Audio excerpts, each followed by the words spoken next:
Que a graça do Senhor Jesus possa alcançar todo o nosso coração.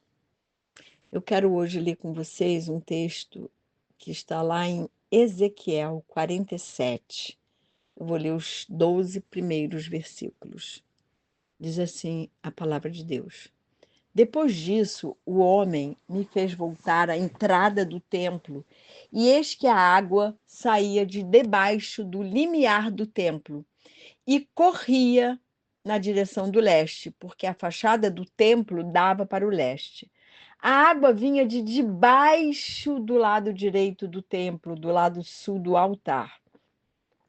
E ele me fez sair pelo portão do norte para dar uma volta por fora até o portão exterior, que dá para o leste. E eis que a água borbulhava do lado direito.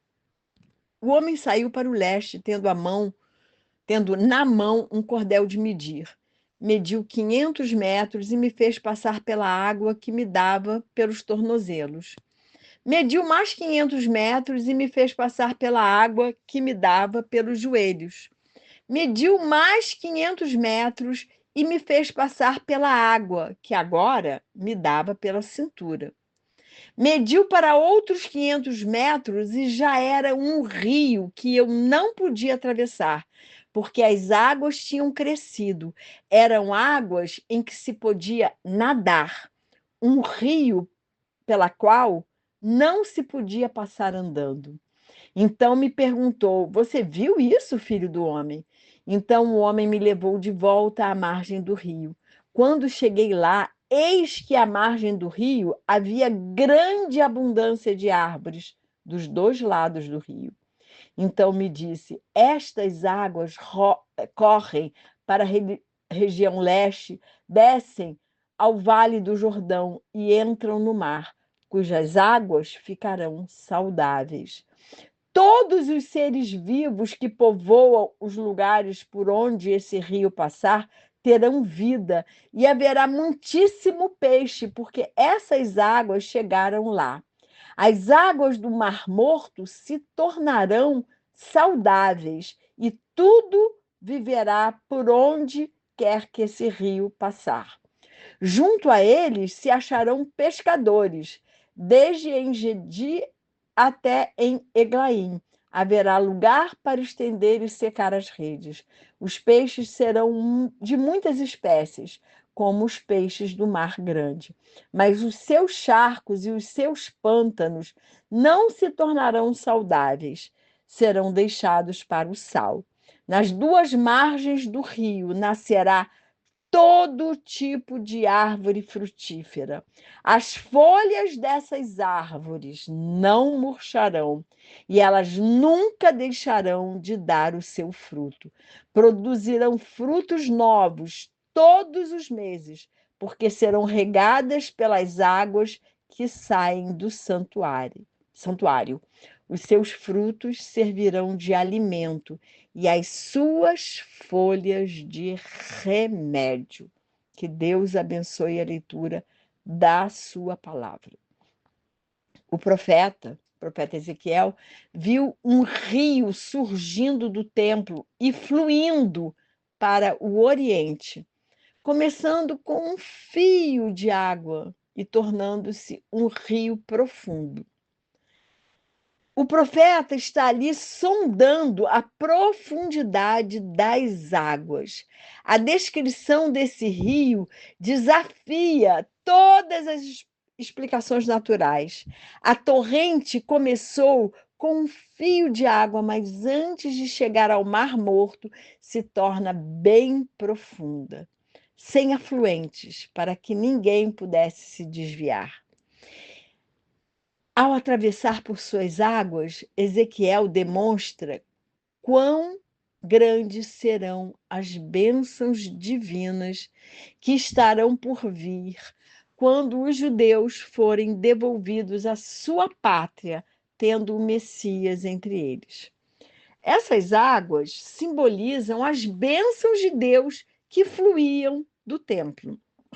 Essas águas representam a prosperidade, a abundância em todos os sentidos, principalmente a prosperidade espiritual que Deus enviará aos seus filhos. É promessa do Senhor lá no Evangelho de João, capítulo 7, versículo 38, que quem crê em Jesus, de dentro do seu interior, fluirão os rios de águas vivas. Somos como um manancial cujas águas nunca falham.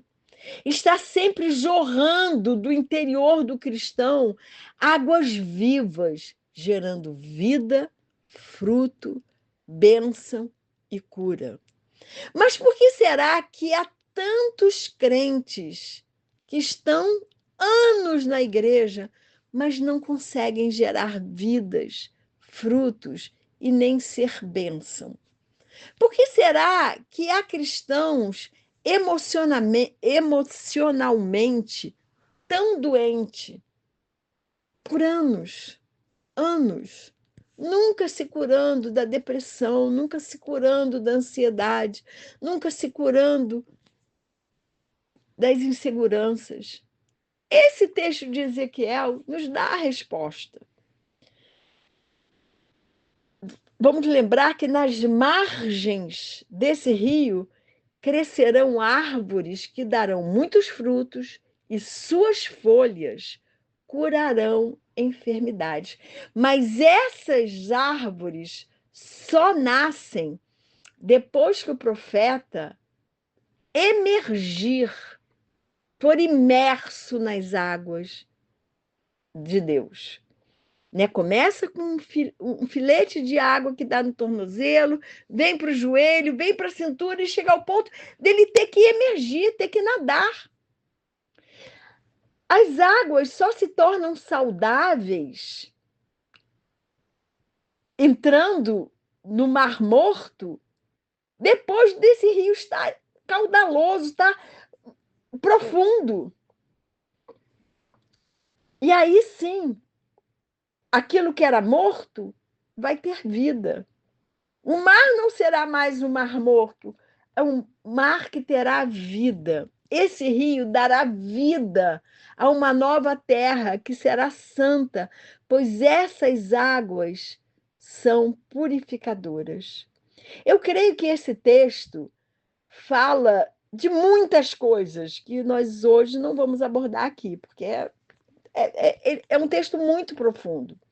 Mas eu quero abordar essas águas do Senhor que podem nos atingir se nós nos entregarmos por inteiros, a ponto dela nos cobrirem, a ponto de nós termos que nadar, a ponto de nós termos que nós temos que ficar imersos.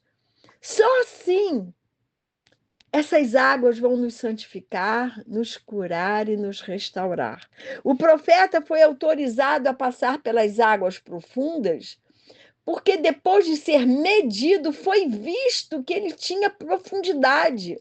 Tinha profundidade para receber águas profundas, porque se entregou a Deus completamente. Quando o rio de Deus entra no mar, né, fazendo com que o mar morto se torne um mar de vida, acontecem três coisas: produz vida, produz sanidade, saúde, produz muitos peixes. Quando o rio de Deus entra na igreja, há produção de vida, de cura e de peixes.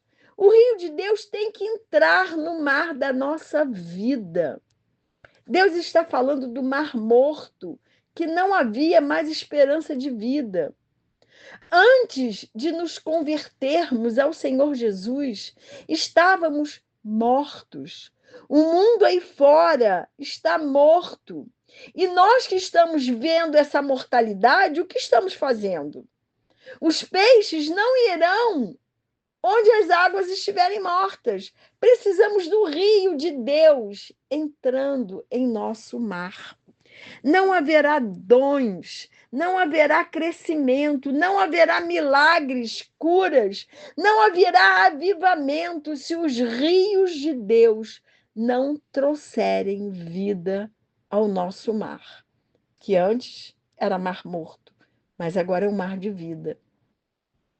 As formalidades religiosas, as liturgias, o fundamentalismo, a religiosidade não saciam o nosso espírito e nem curam as nossas enfermidades e nem vão curar as nossas doenças emocionais. A única maneira de nos saciarmos é um encontro pessoal com o Espírito de Deus. É uma experiência pessoal com Jesus. Mas nós temos que buscar essa experiência. Dá trabalho, há muita luta. Mas esse capítulo 47 do profeta Ezequiel nos mostra que esse rio vai produzir vida, produz cura. Não há doenças no reino. No reino de Deus, mas não é isso que eu queria falar. Não há doenças no rio que foi dado por Deus, não há feridas. Quem está no rio alcança sanidade total. Há grandes enfermidades na nossa alma que acabam adoecendo o nosso corpo e impedem o nosso crescimento espiritual. A gente divide, né, corpo, alma, espírito por uma questão didática, mas nós somos uma só pessoa, formados pelo nosso corpo, pela nossa alma e pelo nosso espírito.